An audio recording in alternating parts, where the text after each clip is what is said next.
All right, we are live. Welcome, Mandana. It is nice to see you again. Thank you, Natasha. You're welcome. For people who do not know Mandana, why don't you give them a little bit of an overview into who you are? Thank you very much. Actually, I'm an Iranian born Quebecers living here more than 20 years, almost 24 years in Quebec. And I was born just a little bit after the revolution, the Islamic revolution in Iran, and all my childhood, all my years, the primary and secondary school, and my 4 years of university was under this religious and this ideological pressure of the Republic Islamic, which is Islam lefties, kind of Marxist, Islamist, Shiite Islamist government.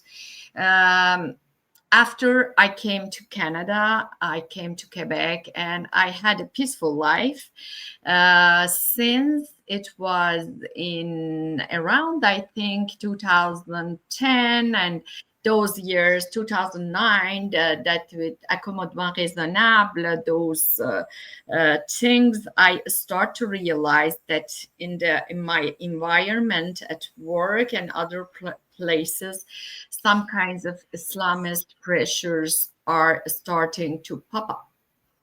And I started 14 years ago to do some activism, but just in my network, restricted network, about raising awareness about what is the practical approaches of Islamism, especially in the level of communitarism, means that in community, how they are gonna put roots, and they start to have requests, revendications, and imposing what they want.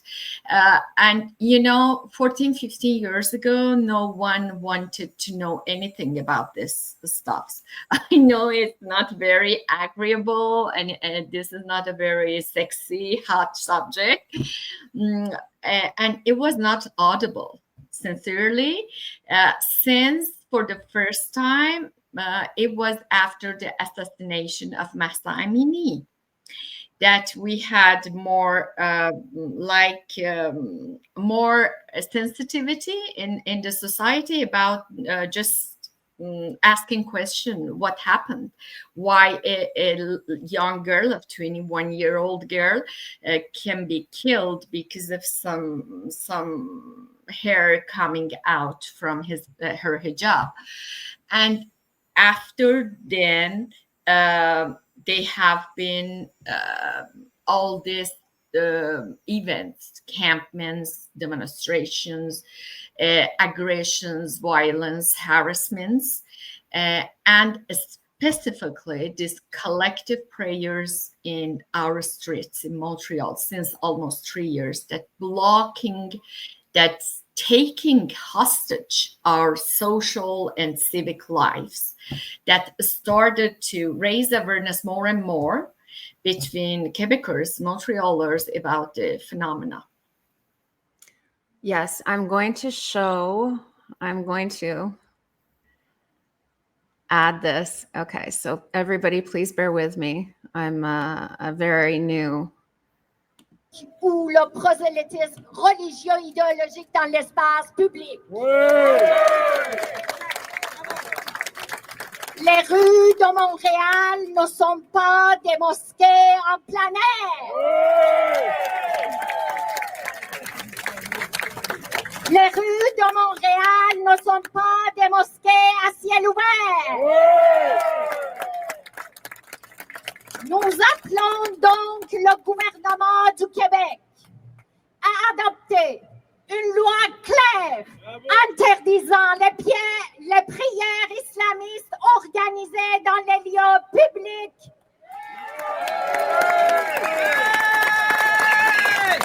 Afin de protéger le caractère laïque et apaisée de notre espace commun.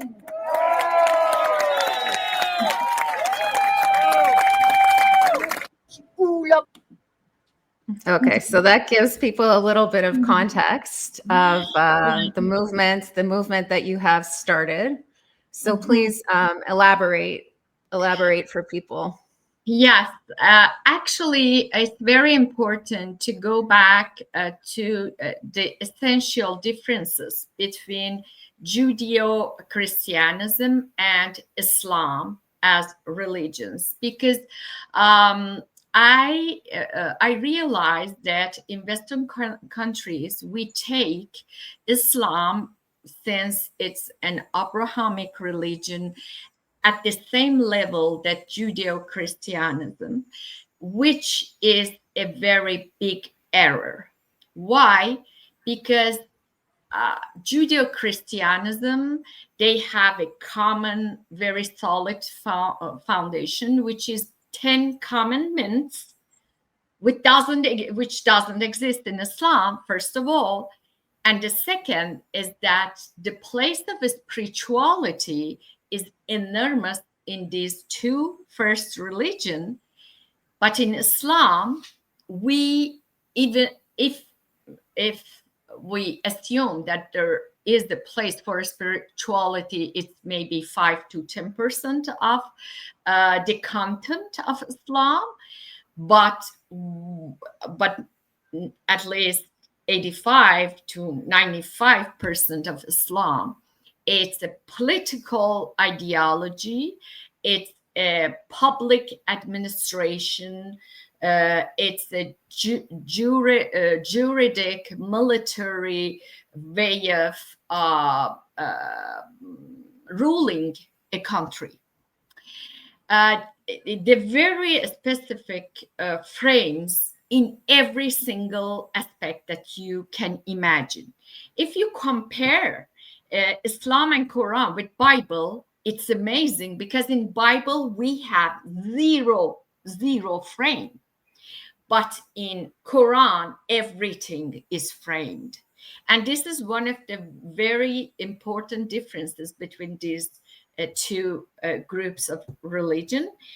And the point is that since the Judeo-Christianism doesn't have so much frames as Islam, the humanity, the Western people, they could elaborate their own evolution and their own way of thinking and their own realization, because there is nothing specified in holy books in order to how to live. This is just a matter of, for example, loving each other, caring for each other, be compassionate. This is not more than that. When you compare, to, relatively, we have more frames, a little bit ritual frames in Judaism, but it's not comparable to Islam. Then the first point is very important, that we don't take Islam as a religion as we have the picture and understanding of Judeo-Christianism. Okay. Islam is mostly, it has a spiritual dimension, which is really not essential, but Islam is a political ideology. It's hegemonic, it's totalitarian, it's and very colonizer. It wants to go conquer all the planet, because Allah, their God, wants all the planet to get to be under the law of Allah. Not all the planet to get Muslim, but to be ruled under the law of Allah. Okay, that's a really important distinction for people, I think, to understand. Exactly. Don't think that Islamists want to convert everyone to Islam. This is not the case at all. Islam is in French we call it segregationist, means it's very hierarchical system, that put every class of citizen in a small in a specific rank. They don't want all the non-Muslims to become Muslims, because actually in the Sharia law, non-Muslims pay much more taxes. A dhimmi. The dhimmi pay much more taxes, and they don't want everyone become Muslim, because if they become Muslim, then they don't pay as much as tax. The only thing is getting to a state that accept the law of Sharia. The only objective, you see. Then whatever you see in these Western countries, for example, in Britain, in Holland, in other countries, that even in France, they just insist on the application of Sharia. Mm-hmm. Okay, once the Sharia is applied, everything will come after automatically. Political stuffs come after naturally. That's why they start with the most vulnerable persons in the society, which are kids and women. Then this is very important in this ideology, to invest on children since they are in kindergarten, since they are in daycare, to get completely indoctrinated. And then primary school is the same, secondary school is the same. These kids should be filled just by these kinds of education and having now contact with other kinds of philosophy or vision of the world. And unfortunately, when we are in a system, in a model, political model of multiculturalism, that one of my friends, David Rand, call it multi-tribalism, is that every group, every tribe is just living in its own space, Then this is very hermetic. There is no connection with other words. There is no possibility of emancipation for someone, because you don't know what's going on at the other side of the wall, you see. This is a tribal model. Apparently, one of my friends was explaining me that has been inspired by the political model of Ottomans, because Ottomans, they could really manage very well their colony, because they put every tribe, and every tribe, they respected the laws of every tribes. How does it go? In this tribe, we are not going to go be intrusive in order to impose them. No. For example, women are equal to men. Women or have the same rights as the men. No, in this tribe, it works like that. We don't touch it. We will not be intrusive, and we let them live like that.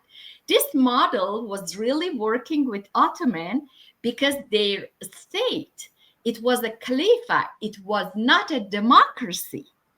Mm-hmm. When you take the same model, because British colonizer, they have been very inspired from this model, and they took the same model and they applied the same model to all their colonies.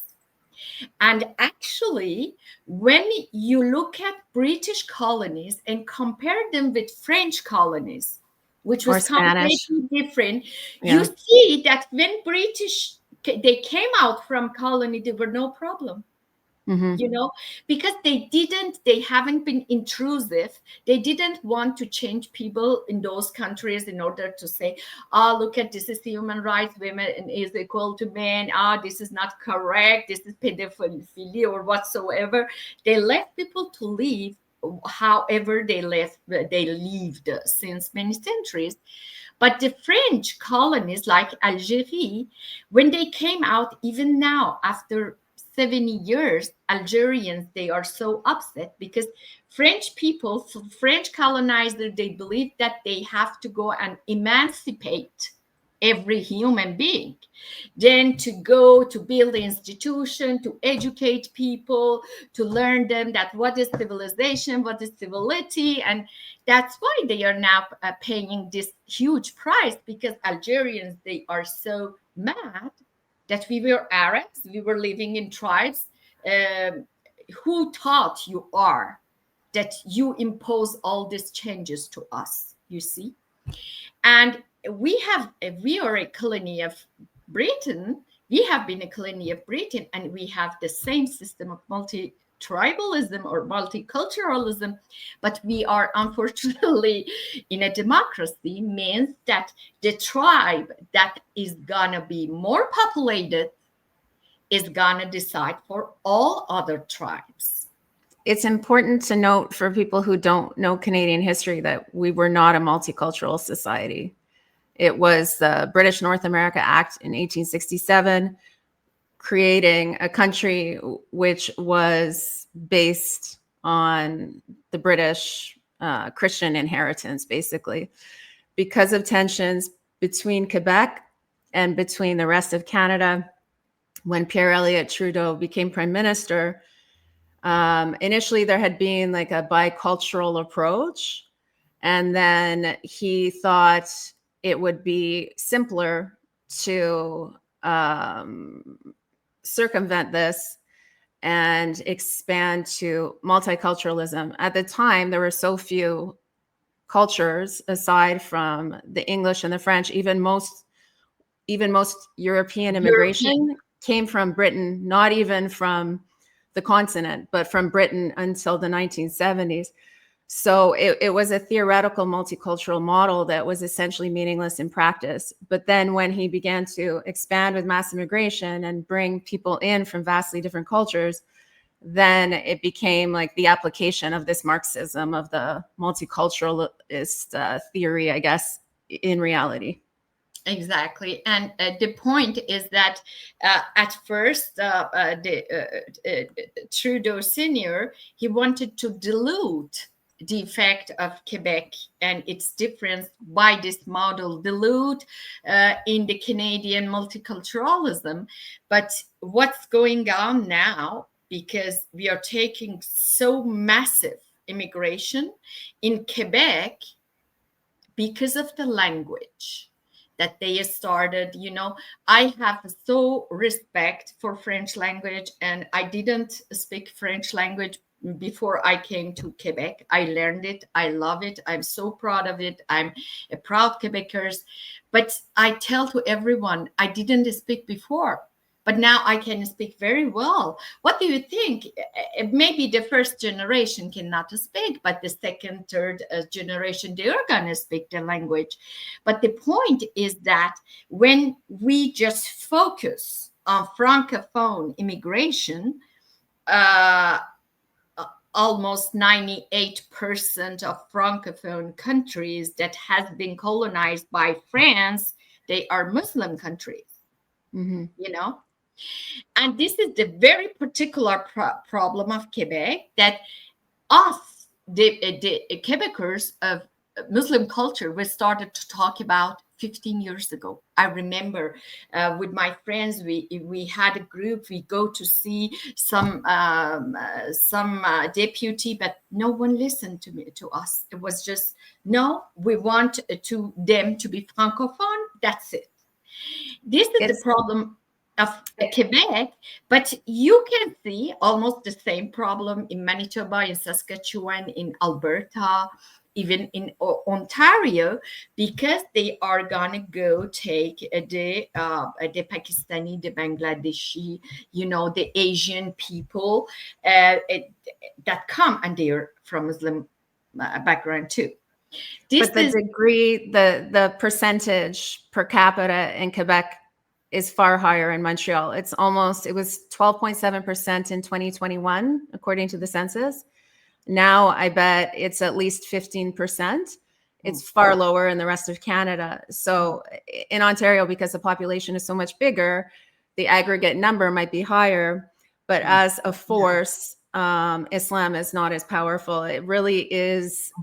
Montreal really is the center of Islamic supremacy in Canada. It's coming out of Montreal. There are spots like Mississauga. There are hot spots elsewhere.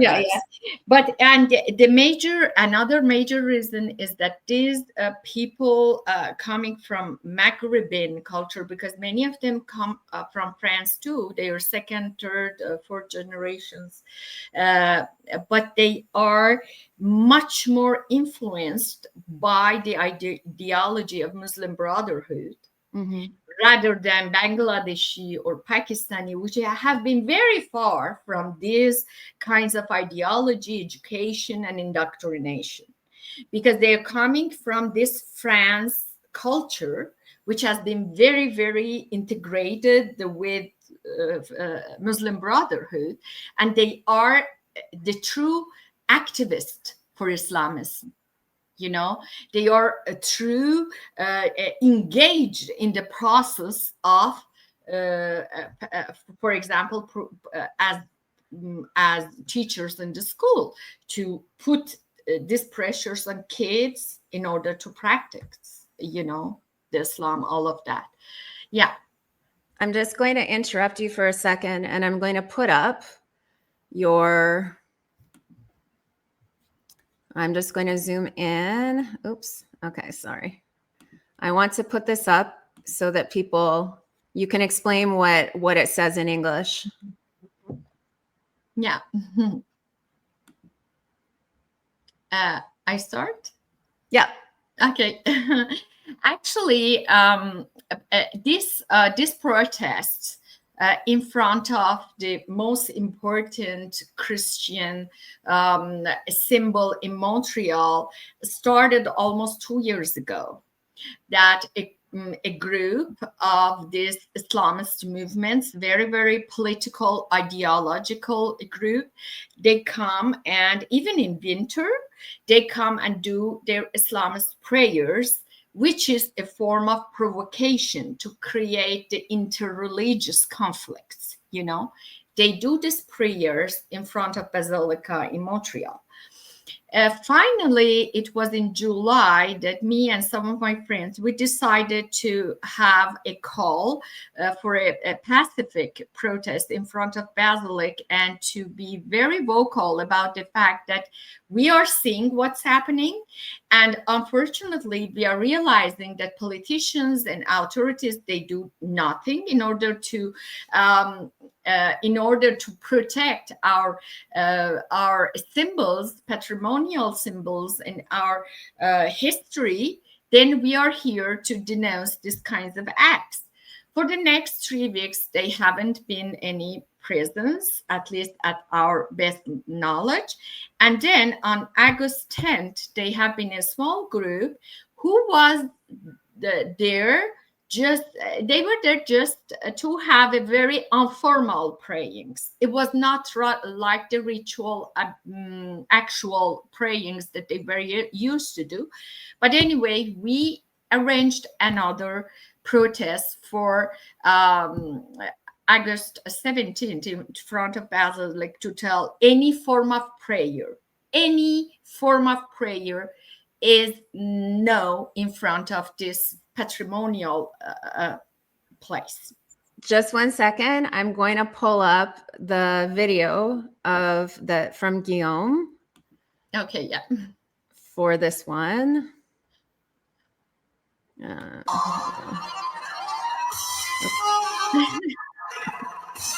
Are we seeing it? Yeah. Okay, good.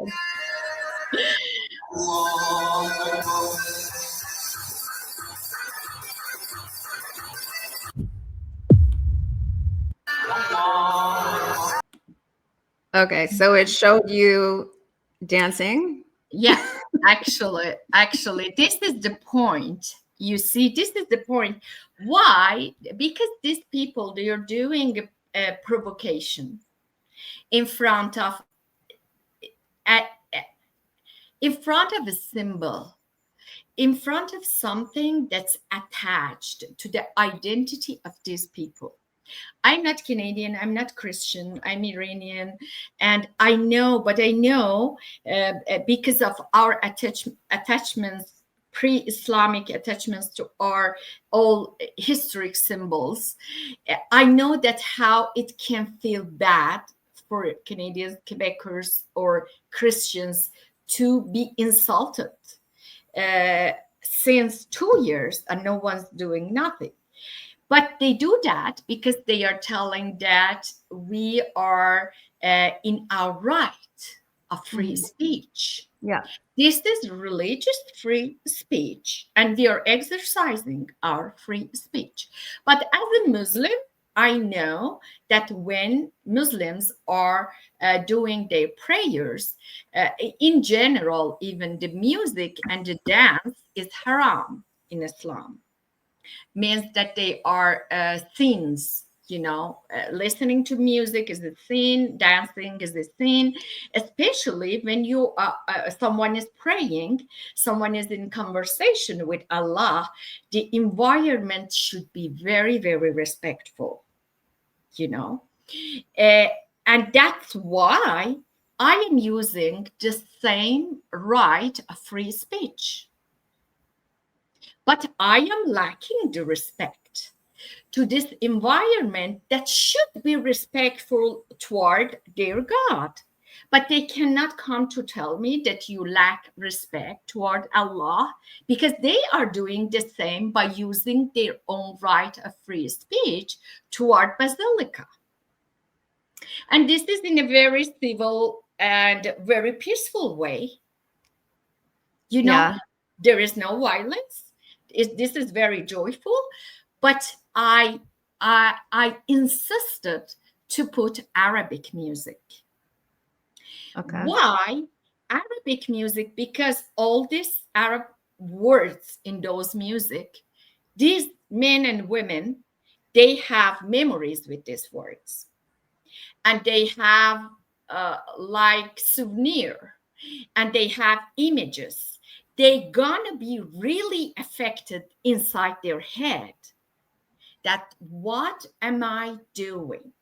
I'm lacking respect. If they are really believers, they will not repeat this gesture again, because the true believer will believe, now I'm lacking respect toward Allah.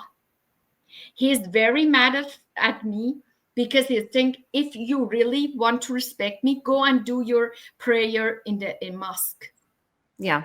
Not here in this situation. You know what I mean? But you're going to see they are going to continue, because it's not a question of religion, and it's not a question of beliefs. It's just a political provocation. Yes. I want to play a clip that I took of Iyad Abu Hamid. He was at your last event, leading the event, giving you a very dirty look. He was very irritated that you were there having a good time.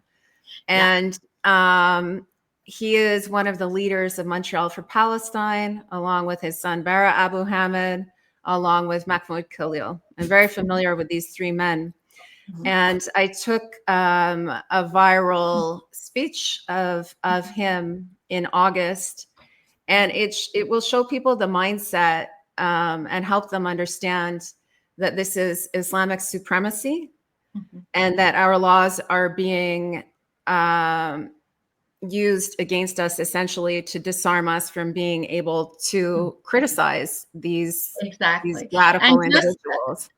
And just before you play this, I'm going to tell people that just before this video, people, they told me that he went to the police officers and most probably asking them to ask me to shut the music up, because they are going to play, they are going to pray. Wow. Okay. Did the police ask you to do that? No. Absolutely not. Absolutely not. But look at one point in his mind, he's supremacist. And he thinks that since he's going to pray, I have to shut up. It's worked in the past. It's worked in the past when your group wasn't there. There are street performers who make a living. They have to get a permit. They have to pay the city, and they bust. I know them. And they make music, and they intimidated these people out of making their living, out of playing. And so they know it works. They will keep pushing as long as it works, right? That's it.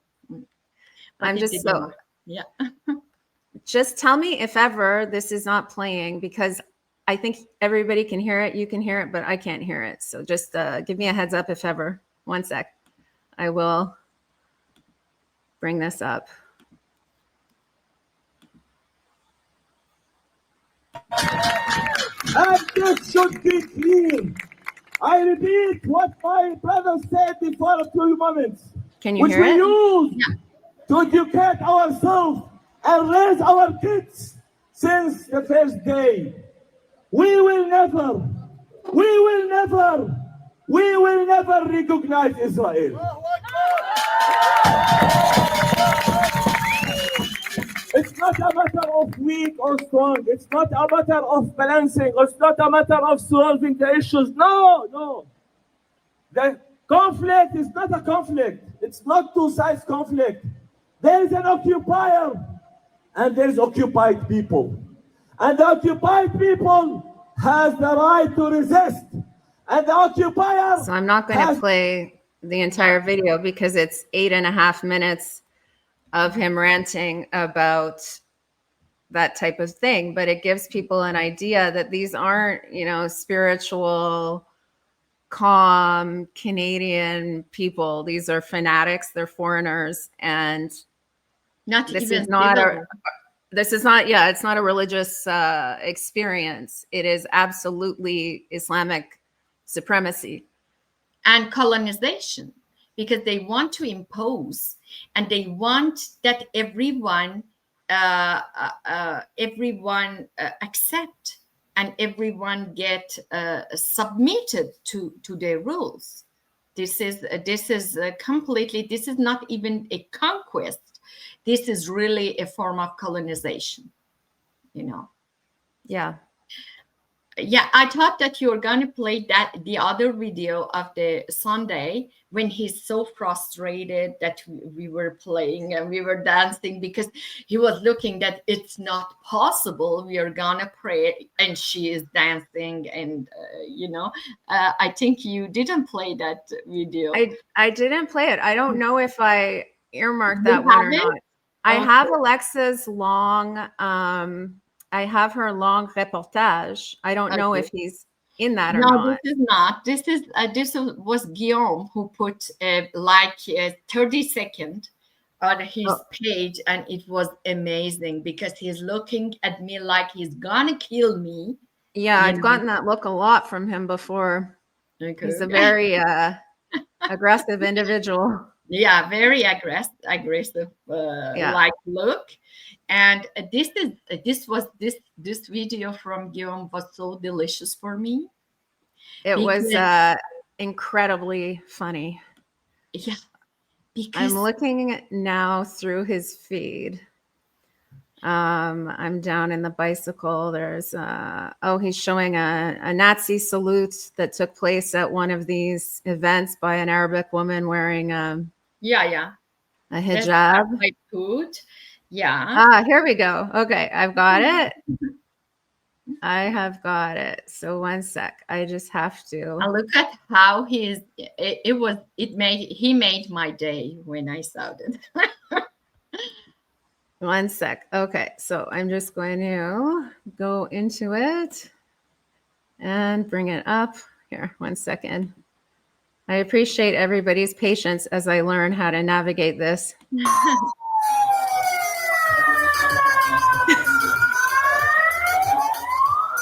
He's done it for me.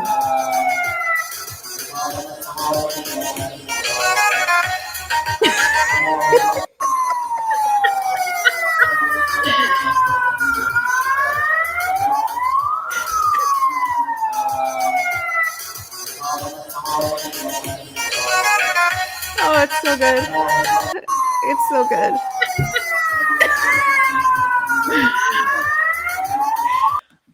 I could watch it on repeat. I really love it. Made my day especially that my friend said that he went to the police officer asking them to shut me up, and sure that I have the same right for freedom of speech as them. And if they are lacking respect toward Basilica, in the same frame, in the same democratic frame, in the same law frame, I can lack respect toward Allah. And if they don't like it, then it is not the place to do that. I have a question for you, because you're obviously very tenacious. Yeah. And fiery. I was thinking this morning about this interview, and I was thinking, I like my women like I like my coffee. I like strong, strong women who aren't afraid to make their presence known. But I wonder if you feel at all nervous, because coming from your background, you know how extreme these people can be. Mm-hmm. Have there been issues with safety or threats or anything like this? No, not at all. I don't even receive any comment or any threat or whatever on social media.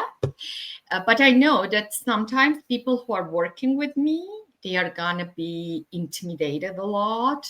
They are going to have leave lots of pressure in order to stop. And this is something that we should realize, that this will be very naive of thinking, this is just 1%, 2%, 3% of Muslims here. This is not everyone. I understand. This is maybe 1% like Iyad Abdul Hamid.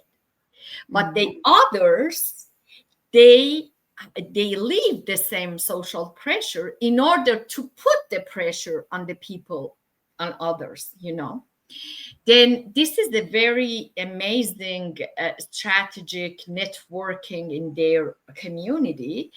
Then I have some collaborators who had lived pressures from colleagues, from other person around, because they're working with me, The point is that I believe if something is supposed to be happen to me, it will be just one time, one event, and I will be eliminated. I'm not going to get intimidated. I'm not going to get intimidated or threatened or whatever. Since long time, I'm doing this. And at first years, I had some intimidation and some stories, but they know that it's not going to work with me.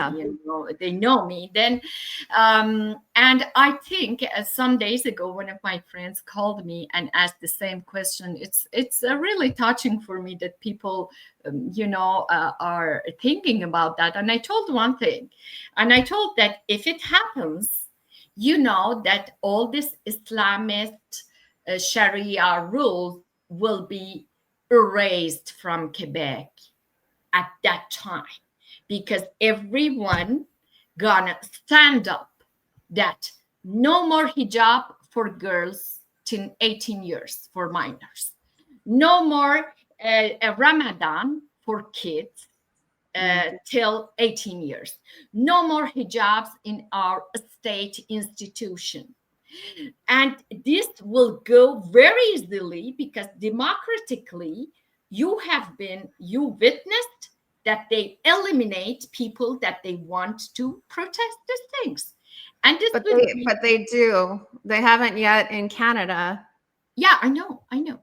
But even in Canada, in Toronto they do, in Montreal, it haven't been the case yet.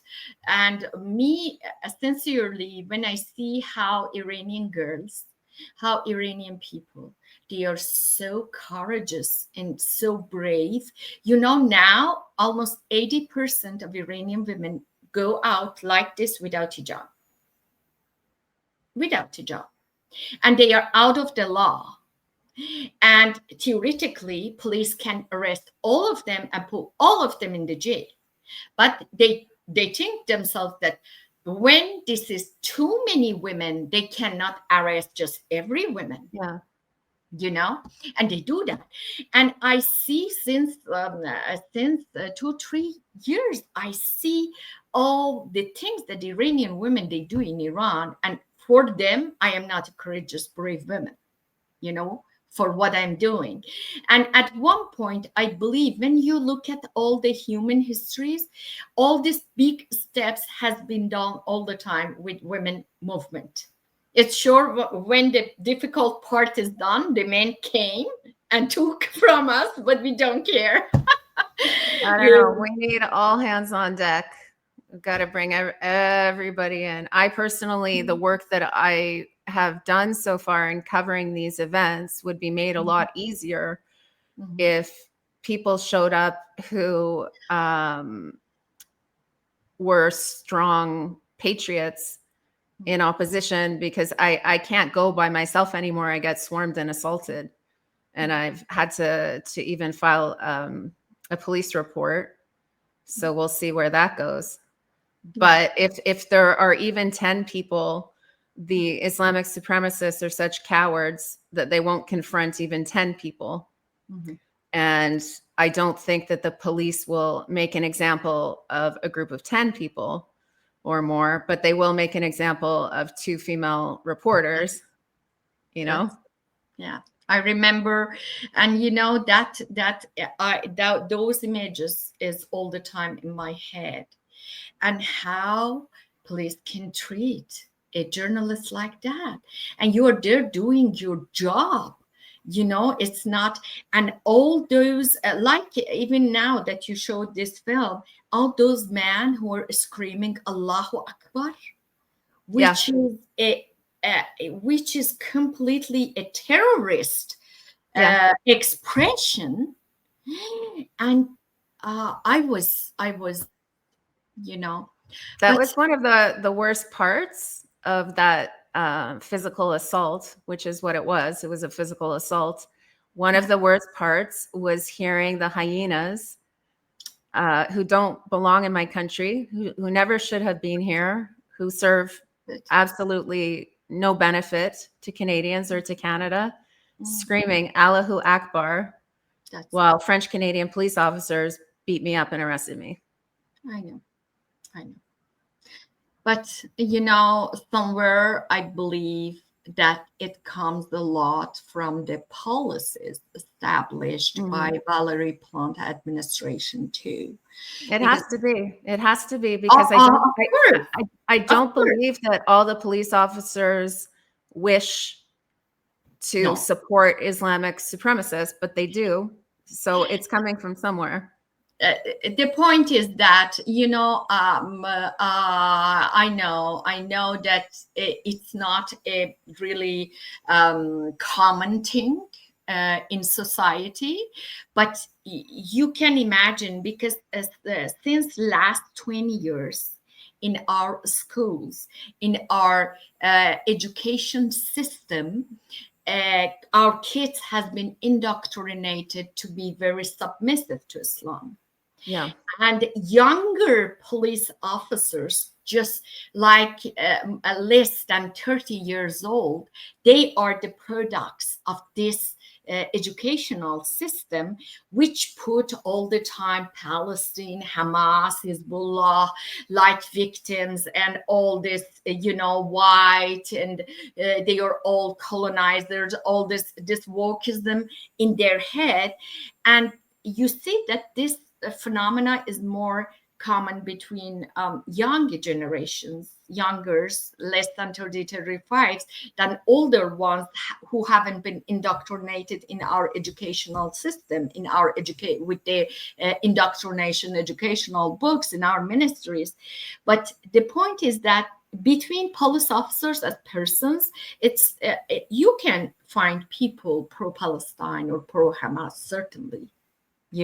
I don't have any doubt of that. It's just kind of a sampling everywhere, especially between younger ones. But the point is that there are some double standards. It means that this is the politics coming from up, higher levels in order to let them be free and more secure and do whatever they want to do, and to be tougher with opposants. You know what happened in our next in our second manifestation? They are all masked. You don't see even their eyes, and they were a man who was showing me his iPhone like this and doing this on the iPhone.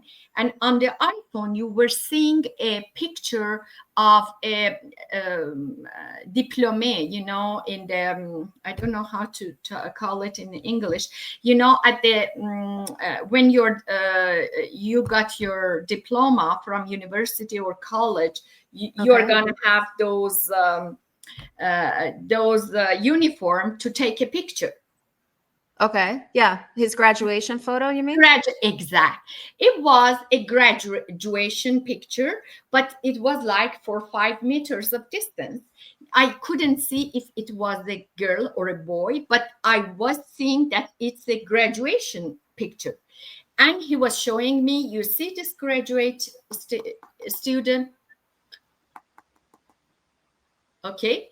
And this is I think it's a common strategy. It's coming from the Muslim Brotherhood and all these terrorist networks. Why? Because any person can have a graduate young in his family, around, in friends, and people can be intimidated.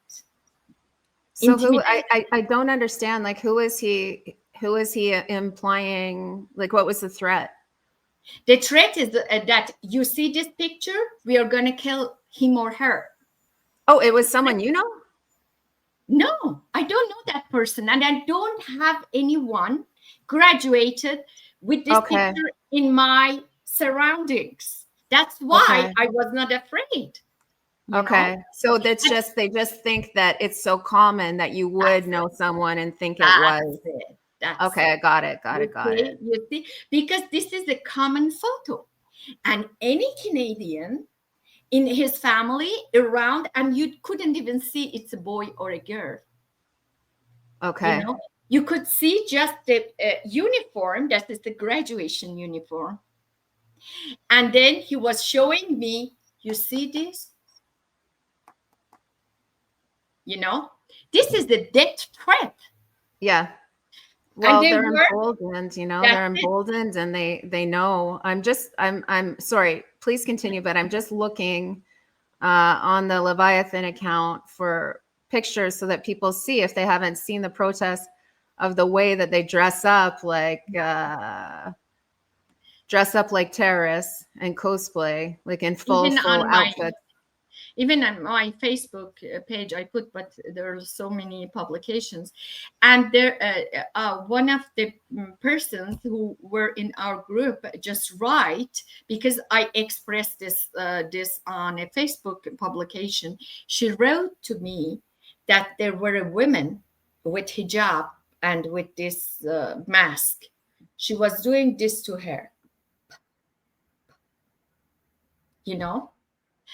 And there were so many that they were playing these kinds of gestures to us.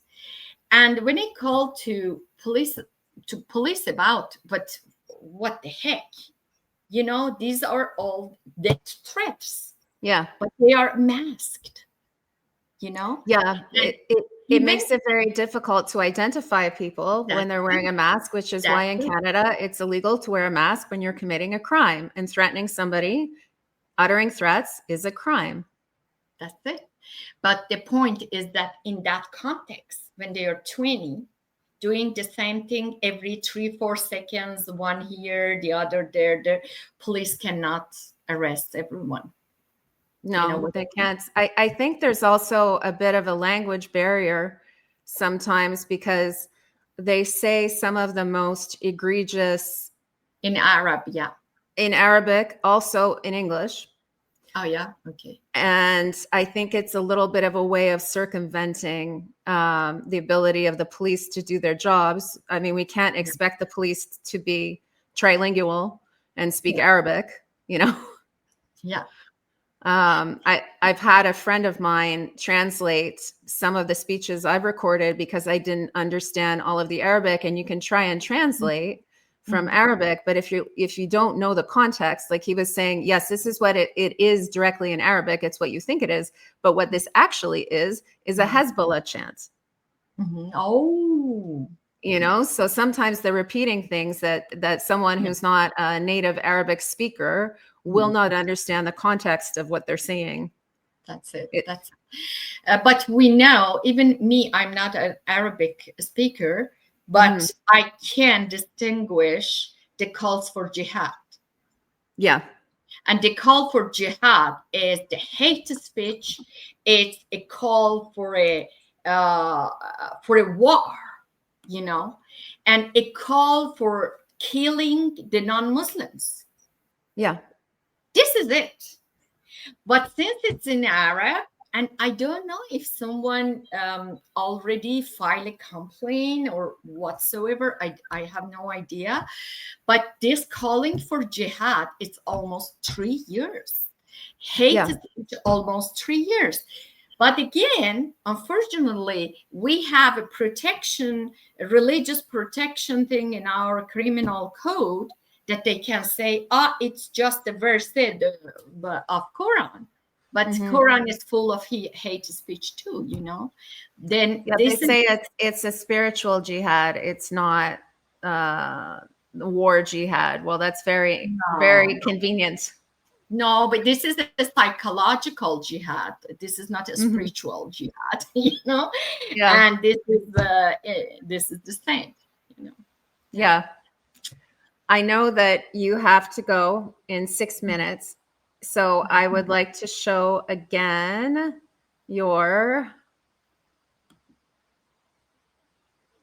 here we go, your flyer. Oh, I wanted to do one more thing as well. Maybe I'll go and do this now. I was very surprised and pleased that Eric Zuem actually commented, because he did you see his comment, his post? No, I didn't. Oh, okay, that's exciting. Okay, so this is the post in French, but since you have a lot of coverage, I'm going to do the translation. I'll read the translation. Okay. That I made in English. I don't know how well people can see, so I'll read it out. 1 second. Okay. So this was my comment. I wrote, Quebecers are united against Islamic supremacists on the streets. The acts of provocation in the form of prostrations in front of the Notre-Dame Basilica and the War Memorial need to stop. Finally, a Quebec politician has made a strong statement in this regard. Here is Eric Zuem's on the matter, translated to English. Political Islam is increasingly provocative in Montreal. Fundamentalists now regularly pray in front of the Notre-Dame Basilica with the goal of being shocking. These conquerors use public space to demonstrate their strength, an eminently political act, not an act of faith.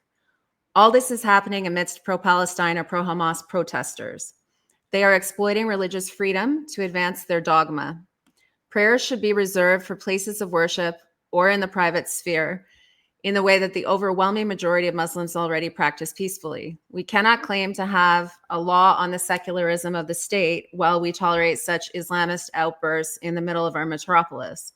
The time has come for the City of Montreal and the Quebec government to crack down on these fundamentalists.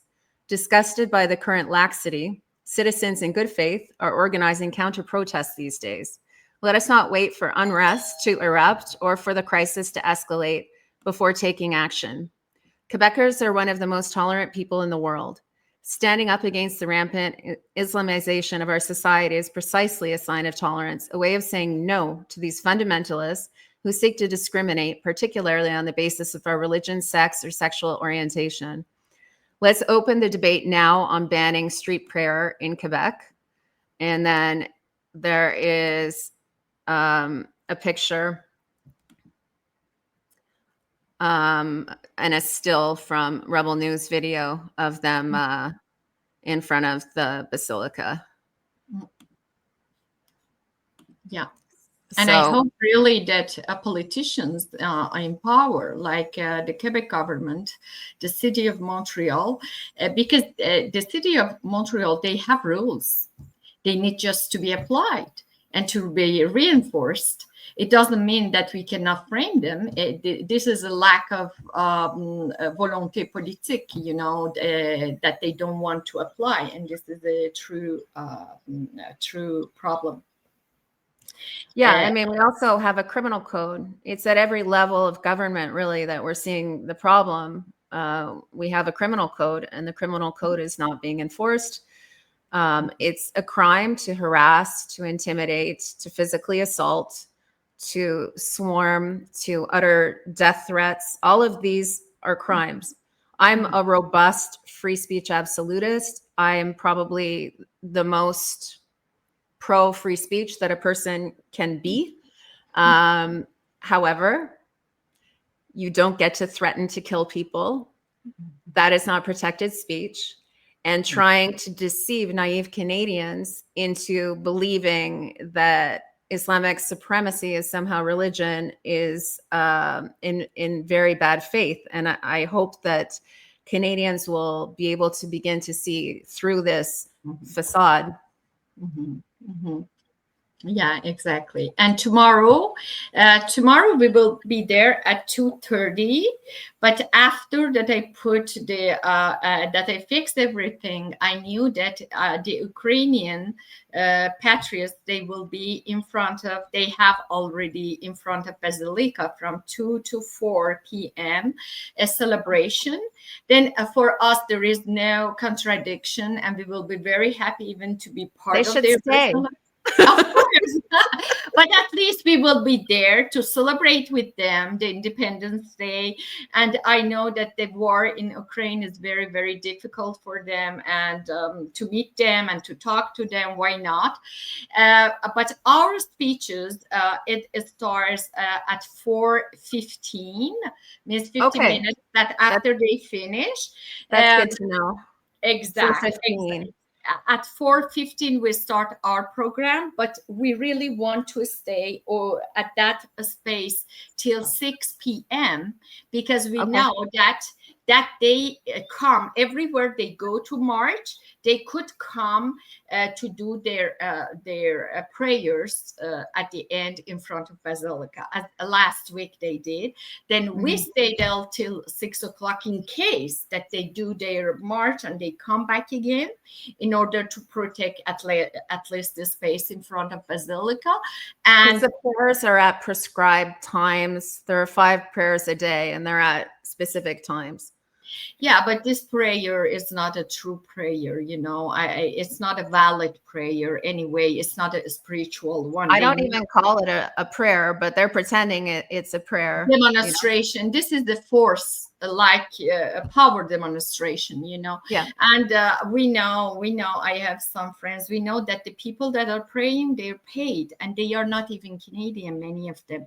They came with a student visa, with work visa, they are refugees, and they got like phantom jobs and payments just to be active in those kinds of activity. This is the thing, because I've spent hours upon hours upon hours embedded and following these groups around. And in Montreal, the overwhelming majority are Arabic speaking foreigners. And, I know there is the Red Green Alliance. I see that in Ottawa. I see it in Toronto, rather, when I cover it. These kind of, you'll see trans Tifa show up with these groups. But in Montreal, it's almost exclusively Arabic groups, Arabic Muslims who are leading the way here. Yeah. It's a copy of France model. Yeah, unfortunately.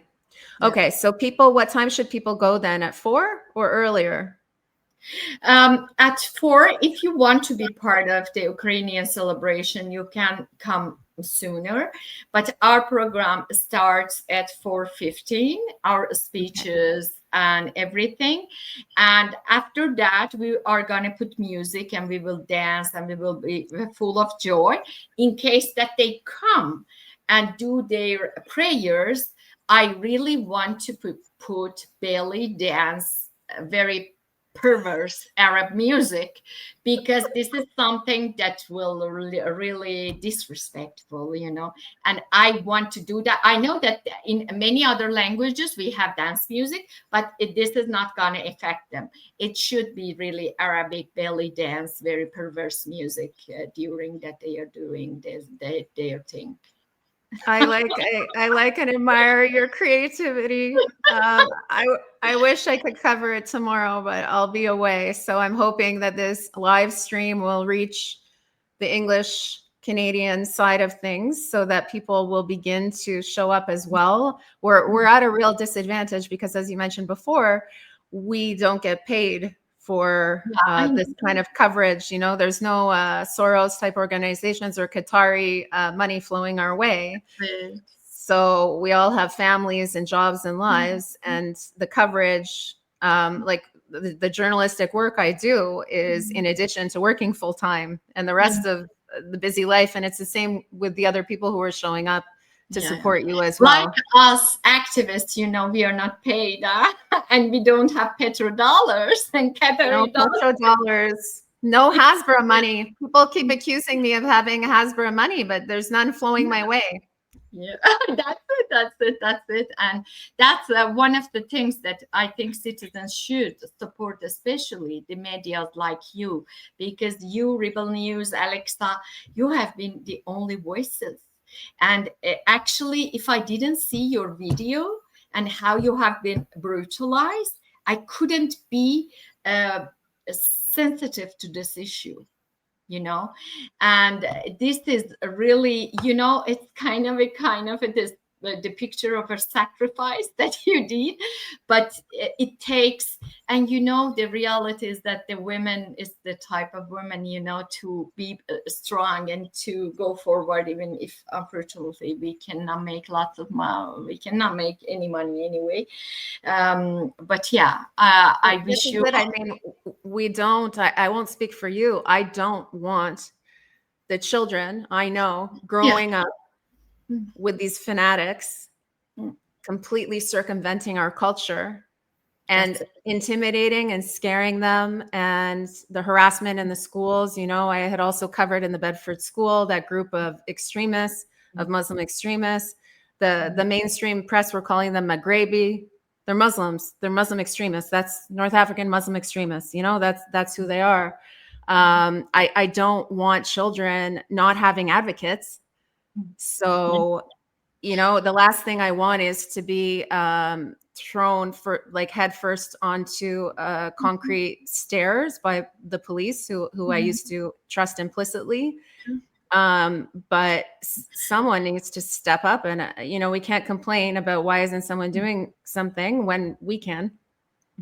Exactly. And I invite any Canadian, any Quebecers, if in any situation you see someone praying in the street, because last week I don't know, I shared it on my Facebook. I don't know if it was in Longueuil or in Quebec City. A man stopped his big car at the stop line and started to, and this is unacceptable. This is taking all the society in hostage. Then what he double parked and blocked traffic, and he was working for a company that he didn't own when he did this. That's it. And what I'm suggesting to you all guys, when you see these images, just put very loud Arabic belly dance or the most perverse Arabic music. You may need to send people the music, because I don't think we have it on on our Spotify. I have a YouTube Premium, and I go immediately and I put, or Spotify, or even just YouTube or Google. Just Google one song. It should be in Arabic, like shick, shack, shack. The most classic and and just make it play 2, 3 at the same time and just decide them. And I want to see a police officer arrest these people, or a judge say these people, you didn't have the right to play music. Yeah. No music in Canada. It's haram. That's it. And I think this is the best way, the most peaceful and the most joyful and the most effective way to show that this is, I call it all the time, that Quebec is Dar al-Kufr, means Quebec is the land of infidels, land of miscreants, land of non-Muslims. I call it Quebec is Dar al-Kufr, and it will stay Dar al-Kufr. Means that we are not become Dar al-Islam, means the land of Islam, and every single citizen in their possible ways, they have to be part of this. If you see anything's going on in your kids' school, next week kids are on, and my son at school, I'm gonna have a look and to see what's going on in a school. If they start to put menu halal, Yeah. If they start to separate in service de garde girls from boys, because now this is very, very common in our schools. And the prayer rooms as well. They're, I've been in Quebec since the 80s, and there were no prayer rooms for Muslims set up in the schools. This was not a thing. I have done my schooling here. I can promise people this was not a thing. And now you're seeing at the SAGEP levels, a lot of the organization is happening there, and then they're networking with the university students, and they have these prayer rooms, and they have these kind of a special designation, untouchable class, privilege that comes to Muslim because of supremacist approach. Every time is privilege. I have the privilege to block all the streets. I have the privilege to shut everyone up because I'm talking to Allah. I have the privilege to impose halal to everyone. This is not going to stop if we don't stop it. Agreed. All right, Mandana, I could speak to you for hours, but I'm going to let you go. I know you have a life and an afternoon ahead of you, but thank you very much for your time. And to people who watched, please share, crop videos if you want, and share. Just please put Mandana's handle in and my handle in, so people can find the information that they need to find. And Mandana, where can people find you? On Facebook and on Twitter, on X, I have account Mandana Javan M _ on Twitter, and Mandana Javan. They can follow me on Facebook. I cannot unfortunately accept friends because I already passed the. You're too popular. You're too popular. You've maxed out. That's good. And that's it. And I hope that, and I'm very open. You can write to me on Facebook, on messages, on Twitter, and talk to me about your questions. And it will be my great pleasure, maybe, or they can send the questions to you, and we can have other discussions too in future. Absolutely. Okay. Well, I hope it goes well tomorrow. Thank you for your continued advocacy for sanity and for Western values and principles, and for, truth and beauty in the world. And for the preservation of our Christian civilizational heritage. This is very important. This is our identity. This is our identity, our civilizational identity. And if we don't transmit that, I don't talk about laws. I don't talk about what is on the papers and in the society. This comes to parents to transmit the values. I'm not talking about spirituality or beliefs or dogmas. I'm talking about the heritage, the cultural heritage, and the identity that we should give to our kids. If they don't have this aspect of identity, someone else will come and will take this space for our kids. Absolutely. And the Marxists have been very effective at dismantling identity, not only dismantling it, but making people ashamed of their identity so that they're lost, they're floating. And of course, the void will be filled, and it will be filled by a very aggressive ideology. Yeah, I know. Absolutely. Well, thank you very much. Have a great day. I will sign you off and we'll be in touch. And everybody follow Mandana and please support her and show up. Thank you. Bye. Bye.